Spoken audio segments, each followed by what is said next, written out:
তুমি মন খারাপ করো না তোমা, আমি তোমাকে কথা দিচ্ছি, তোমার এই স্বপ্নটা আমি ঠিক একদিন সত্যি করব। এই মাঠের মাঝখানেই তোমার জন্য একটা সুন্দর বাড়ি বানিয়ে দেব। আমি জানি তোমার খরচ অনেক, কিন্তু তোমার ব্যবসার একটা ছোট অংশ যদি এই কাজে লাগাতে, তবে মায়ের এই স্বপ্নটা সত্যি হতো। আমি আমার সামর্থ্য অনুযায়ী সবটুকু দিতে রাজি আছি।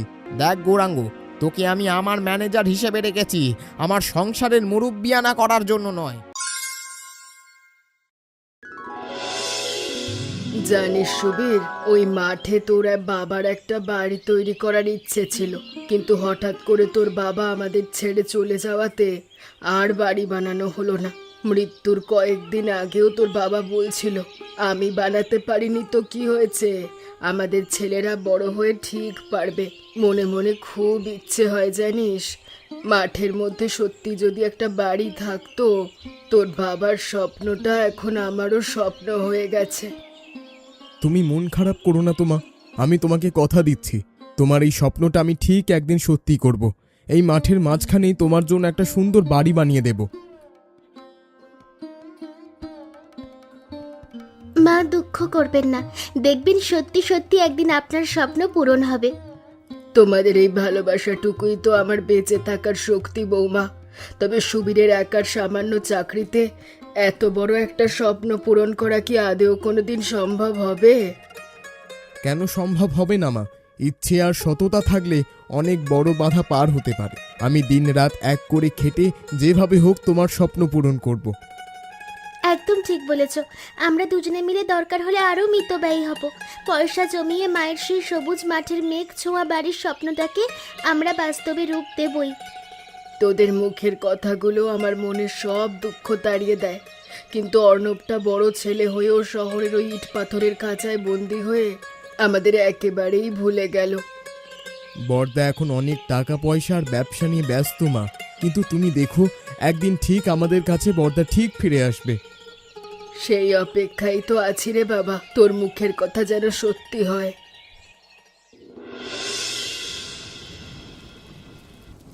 বাইরে কেমন বর্ষা নেমেছে দেখেছো অর্ণব? এই মেঘলা আবহাওয়ায় আমার মনটা কেমন যেন হীরের ওই নতুন নেকলেসটার জন্য ছটফট করছে। আজ ওটা আমাকে কিনে দিতেই হবে।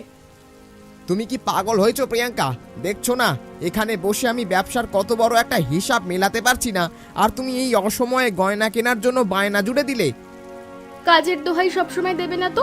তোমার ব্যবসা তো দিন দিন বাড়ছেই, অথচ আমার সকাল্লাত মেটানোর বেলায় তোমার যত রাজ্যের কৃপণতার হিসেবের খাতা খুলে বসে থাকা। এটাকে কৃপণতা বলে না প্রিয়াঙ্কা, বাস্তব বুদ্ধি বলে। এই বাজারে নিজের আঁখের গুছিয়ে না চললে যে কোনো মুহূর্তে ধস নামতে পারে, তাই ফালতু বিলাসিতা বন্ধ করো। নিজের মায়ের স্বপ্নের বেলা তো দেখছি বড় বড় কথা বলো, আর নিজের স্ত্রীর একটা সাধারণ গয়নার শখ পূরণ করতে গেলে তোমার যত বাস্তব বুদ্ধি আর ব্যবসার লোকসান মনে পড়ে। মায়ের ওই মাঠের মাঝে বাড়ি বানানোর অবাস্তব খেয়ালের পেছনে টাকা ঢালার কোনো মানেই হয় না। ওখানে ইনভেস্ট করলে কোনো রিটার্ন আসবে না। আমি শুধু নিজের লাভটা বুঝি। ও আচ্ছা, তার মানে তুমি তোমার মায়ের আবেগের যেমন দাম দাও না, ঠিক তেমনি আমার এই সুখ স্বাচ্ছন্দ্যেরও কোনো পরোয়া করো না। তুমি শুধু এই টাকার পাহাড়টা নিয়েই সুখে থাকো। হ্যাঁ, আমি স্পষ্টবাদী আর নিজের সুবিধাটা ভালো বুঝি। টাকা না থাকলে এই সমাজে কেউ কাউকে চেনে না, তাই আবেগের পেছনে এক পয়সাও নষ্ট করার মতো বোকামি আমি করব না। তুমি এখন যাও তো, আমাকে কাজ করতে দাও।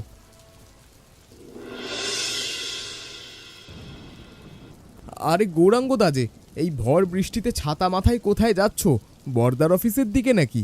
ব্যবসার কাজ কি এই বর্ষাতেও একই রকম জোর কদমে চলছে? হ্যাঁ সুবিধা, অর্ণববাবুর ব্যবসার হিসেব আর তদারকি করতে দিন রাত এক হয়ে যাচ্ছে। এই বৃষ্টিতেও স্যারের নির্দেশে একটা জরুরি পেমেন্টের কাজে ব্যাংকের দিকে দৌড়তে হচ্ছে। আমার কপালটাই যে খারাপ রে গৌরাঙ্গ। এই সামান্য বেতনের চাকরিতে সংসার চালিয়ে মায়ের ওই মাঠের মাঝে একটা বাড়ি করার স্বপ্নটা পূরণ করা আমার পক্ষে কোনোদিনই সম্ভব হচ্ছে না। আপনি ওভাবে ভেঙে পড়বেন না সুবিধা। আমি তো জানি আপনি মাকে কতটা ভালোবাসেন, কিন্তু বর্তমান বাজার যা কঠিন, তাতে একা হাতে এমন বড় কাজ করা সত্যি অসম্ভব। তোমায় একটা অনুরোধ করি গৌরাঙ্গ, তুমি তো বর্দার খুব বিশ্বস্ত এবং সবসময় কাছে থাকো। সুযোগ বুঝে দাদাকে মায়ের এই শেষ বয়সের তীব্র ইচ্ছাটার কথা একটু বুঝিয়ে বলো না। আমি তো স্যারের ম্যানেজার মাত্র, তবুও আপনার খাতিরে বলতে পারি। কিন্তু আপনি তো অর্ণববাবুকে চেনেন, উনি ভীষণ বাস্তববাদী। এবং নিজের আর্থিক লাভ ছাড়া অন্য কিছু সহজে ভাবেন না। তা ঠিক, কিন্তু মা তো আমাদের দুজনেরই। দাদা যদি শুধু একবার মায়ের এই স্বপ্নের গুরুত্বটা বোঝে, তবে তো তার অঢেল সামর্থ্যের কাছে এই বাড়ি করা কোনো ব্যাপারই না। ঠিক আছে সুবীরদা, আমি আজই অফিসে গিয়ে স্যারের মুড থেকে মায়ের এই সুপ্ত স্বপ্নের কথাটা বলবো। দেখি ওনার মনে ভেতরের সুপ্ত ছেলে মানুষই বা আবেগটাকে কিছুটা জাগানো যায় কি না। বৌমা, তুমি একলা হাতে সব রান্না বান্না একসাথে সামলাতে পারছো না। ও মা, আপনি আবার কেন এই আগুনের তাতে রান্না করে চলে এলেন? মা, আপনি ঘরে গিয়ে একটু শান্ত হয়ে বসুন তো, আমি একাই সব করে নিতে পারবো।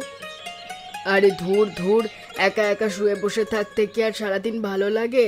তার চেয়ে তোদের পাশে দাঁড়িয়ে একটু কাজ করলে আমার শরীরও ভালো থাকে আর মনটাও ভালো থাকে। আমি বুঝতে পারছি মা, কিন্তু আপনার শরীরটা তো এখন আর আগের মতো শক্তপোক্ত নেই। এই বয়সে এসে আপনার কি আর এইসব খাটুনি চলে? বয়স হয়েছে বলে কি একেবারে অচল হয়ে গেছি নাকি রে? তোরা যেভাবে আমাকে সারাক্ষণ আগলে রাখিস, তাতে তো নিজেকে আরও বেশি আমার বুড়ো আর অপয়া মনে হয়। আপনি এমন অলক্ষণে কথা মুখেও আনবেন না মা। আপনার আশীর্বাদই তো আমাদের এই ছোট্ট সংসারের সবচেয়ে বড় জোর। আমরা শুধু আপনার কষ্টের কথা ভেবেই বারণ করি। কষ্টের কি আছে এতে? নিজের সন্তানদের জন্য দুটো রাঁধবো, তাতে তো মায়েদের কষ্ট হয় না। বরং তোরা যখন ভালোবেসে আমার হাতে রান্না খাস, তখন আমার বুকটা জুড়িয়ে যায়। আপনার হাতের রান্নার স্বাদ তো অমৃত মা, কিন্তু এখন আপনার বিশ্রাম নেওয়ার সময়। আপনি বরং ওই জানলার ধারে চেয়ারে বসে মেঘের দিকে তাকিয়ে একটু গান শুনুন না। মেঘের কথা আর বলো না বৌমা, ওই ফাঁকা মাঠটার জানলার পাশে বসলে কেমন জানি মনটা হু হু করে ওঠে।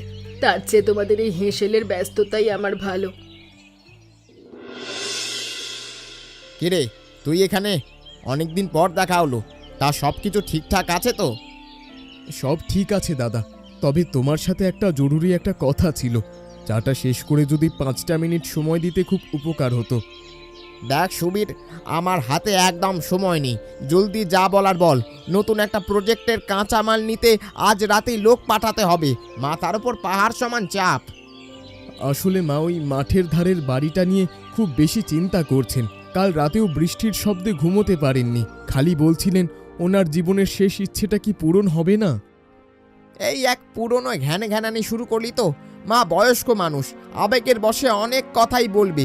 কিন্তু তুই তো জানিস, শহরের এই ফ্ল্যাটের মেইনটেনেন্স আর ব্যবসার ট্যাক্স দিতে আমার নাভিশ্বাস উঠছে। আমি জানি তোমার খরচ অনেক, কিন্তু তোমার ব্যবসার একটা ছোট অংশ যদি এই কাজে লাগাতে, তবে মায়ের এই স্বপ্নটা সত্যি হতো। আমি আমার সামর্থ্য অনুযায়ী সবটুকু দিতে রাজি আছি। সামর্থ্য? হ্যাঁ, তোর সামান্য বেতনে ওসব বাড়ি বানানো যে দিবা স্বপ্ন, সেটা কবে বুঝবি? আর আমার ব্যবসা মানে শুধু লাভ নয়, কয়েক লাখ টাকা এখন মার্কেটে আটকে আছে। নতুন করে খরচ করার মতো বিলাসিতা আমার নেই। এটাকে বিলাসিতা ভেবো না দাদা, এটা মায়ের স্বপ্ন। তুমি বড় ছেলে, তোমার দিকেই মা আজও আশায় চেয়ে থাকেন। একটু ভেবে দেখো না দয়া করে। যথেষ্ট হয়েছে সুবীর, ফোনে গৌরাঙ্গ 10টা মিসড কল পড়ে গেছে। ওসব সেকেলে আবেগের কথা শোনার সময় আমার নেই। এখন নিজের কেরিয়ার আর ব্যবসাটা অন্তত আমাকে সামলাতে দে। যত সব।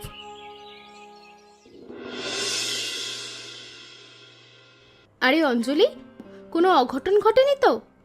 না দিদি, আসলে মায়ের মনটা খুব অস্থির হয়ে আছে এই মাঠের বাড়িটার জন্য। তাই তোমার কাছে একটা বিশেষ অনুরোধ নিয়ে এলাম। আবার সেই একঘেয়ে কথা। তোমরা কি ওই কাদা জঙ্গলের মাঝখানে জমিটা ছাড়া আর কিছু চোখে দেখছো না? দিদি, মা তো আর কিছু চাননি কোনোদিন। বড়দা যদি একটু মুখ তুলে চান তবেই অসাধ্য সাধন হয়। তুমি যদি দাদাকে একটু বুঝিয়ে বলো তাহলে খুব ভালো হয়। আমি এসব আদিক্ষেতার মধ্যে নেই অঞ্জলি। শহরের এই আধুনিক জীবন ছেড়ে ওই বিলের ধারে ব্যাং ডাকানো বাড়িতে টাকা ঢালা মানে নেহাত একটা বোকামি আর পাগলামো ছাড়া কিচ্ছু নয়। ওটা কি শুধু টাকা দিদি? মায়ের দীর্ঘদিনের লালিত একটা স্বপ্ন, আর এই বয়সে ওনার একটু মানসিক শান্তি কি আমাদের কর্তব্যের মধ্যে পড়ে না? শোনো, আমার নিজের মেকআপ কিট আর পার্লারের খরচ জোগাতে অর্ণবকে 10 বার বলতে হয়। সেখানে মাঠের মাঝে রাজপ্রাসাদ করার স্বপ্ন দেখা মানে আকাশ কুসুম কল্পনা। এই শোনো, আমাকে আর বিরক্ত করো না তো। বুঝলাম দিদি, মানুষের সব স্বপ্ন বোধহয় সবার কাছে সমান মূল্যবান নয়। মায়ের কষ্টটা বোধহয় আমাদের মতো করেই বইতে হবে। কাদা জলে পা ডুবিয়ে মাঠের মাঝখানে বসে মশা মারার চেয়ে এই এসি ঘরে থাকাটা অনেক ভালো। তোমরা নিজেদের সামর্থ্য অনুযায়ী স্বপ্ন দেখো, আমাদেরকে এর মধ্যে টেনো না। টাকার অহংকারে তুমি আজ অন্ধ হয়ে গেছো দিদি, কিন্তু মনে রাখবে শাশুড়ির আশীর্বাদ ছাড়া কোনো ধন সম্পত্তি কিন্তু চিরস্থায়ী হয় না। ভালো থেকো দিদি, আমি আসি। সে কি গো, এসেই চলে যাবে? এখানে আমি থাকতে আসিনি দিদি।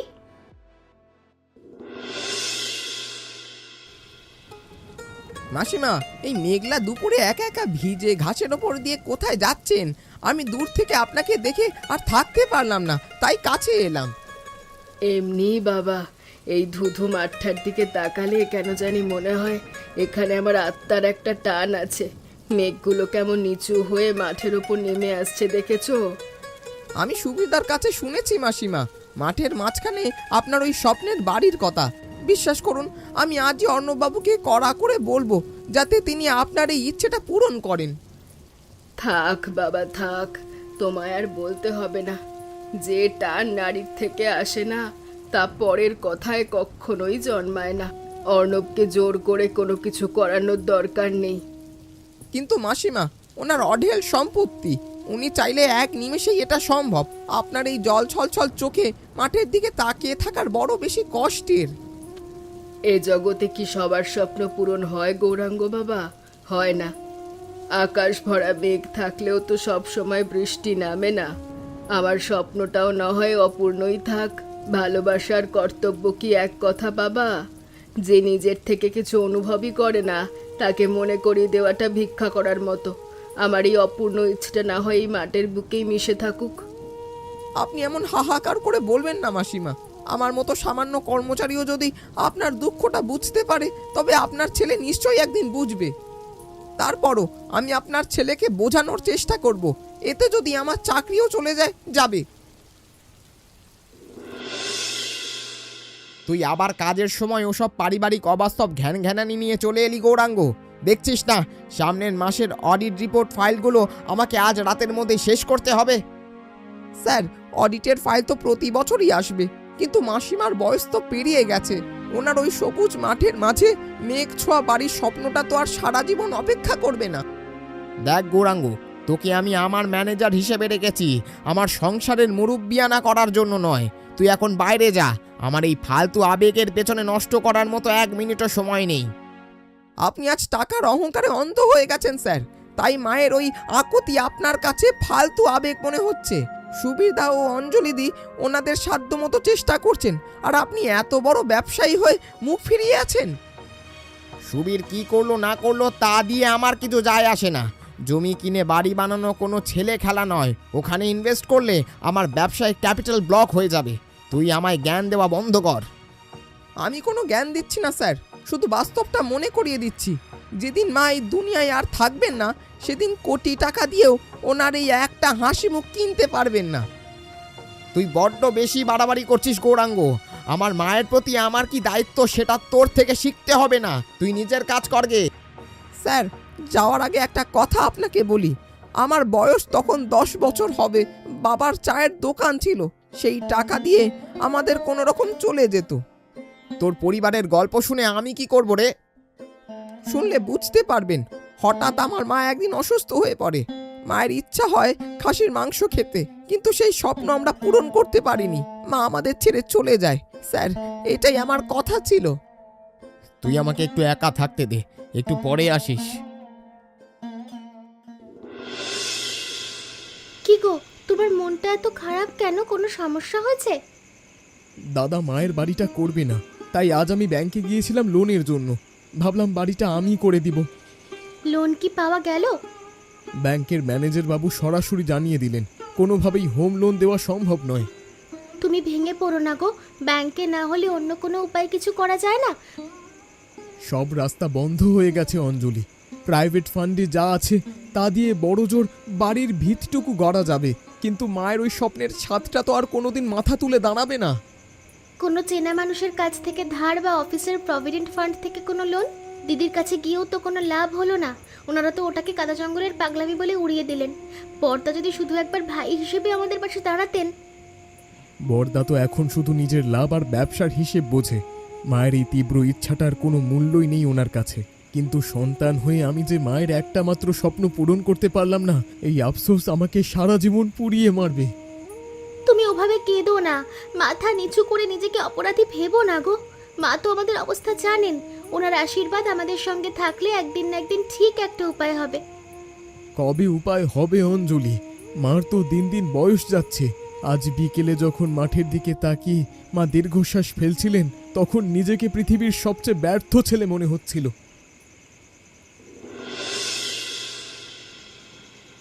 এত রাতে বাড়ি ফিরলে অর্ণব? আর তোমার হাতে ব্যাগে কি আছে?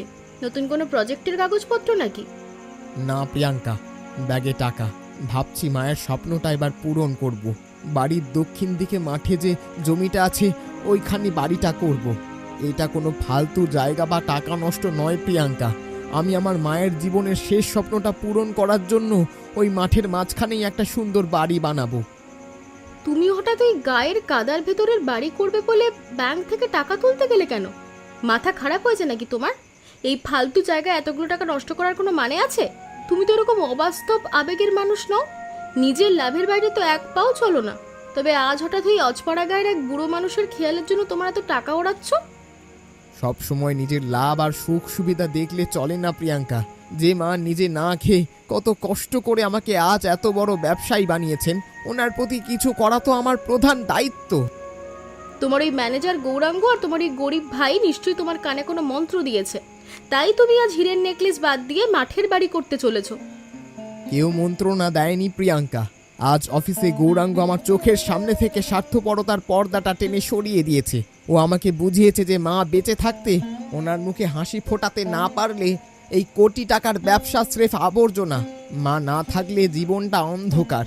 জানো, আমাদের গ্রামের অসীম কাকার আম বাগানে আম কুড়াতে গিয়ে হারিয়ে গিয়েছিলাম। 2 দিন পর বাড়ি ফিরে দেখি আমার জন্য আমার মা অসুস্থ হয়ে পড়ে আছে। তারপর কি হলো? ওই 2 দিন আমার মা জলটা পর্যন্ত মুখে দেয়নি। আমাকে দেখার পর জল মুখে দিয়েছিল। টাকার মোহে আমি সব ভুলে গিয়েছিলাম।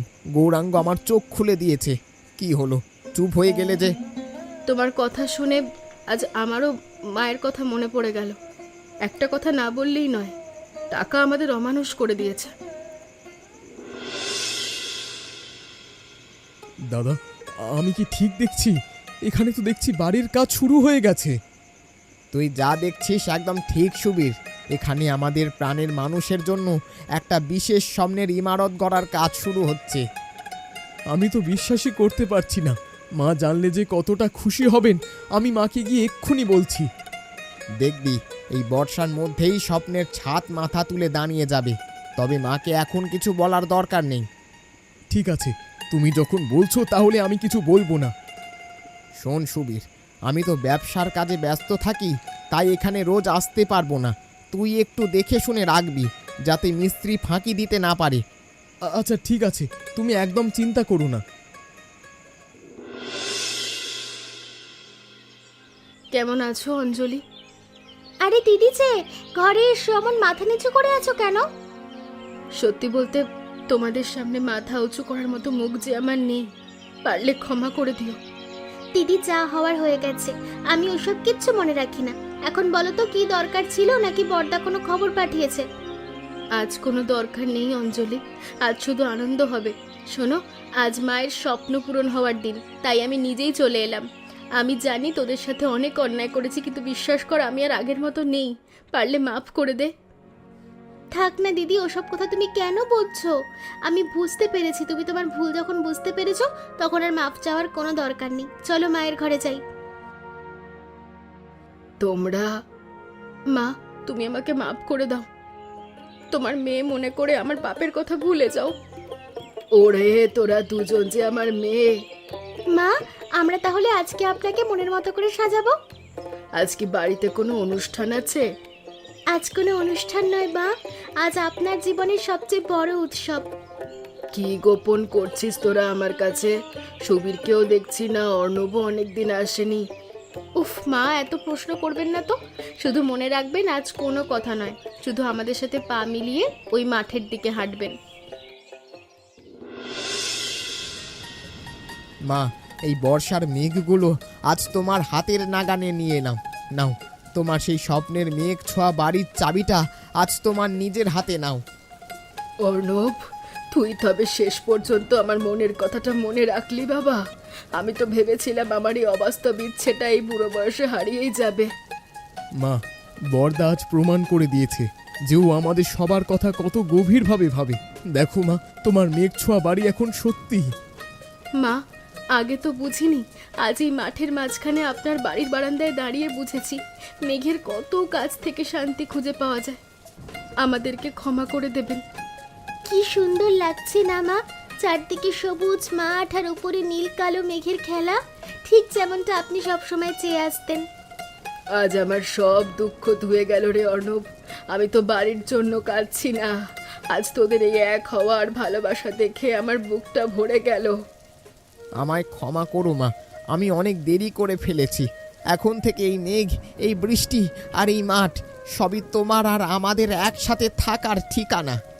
ওরে, তোরা যে আমার প্রাণ। সন্তানের ভুল মাঝে কখনো মনে রাখে না।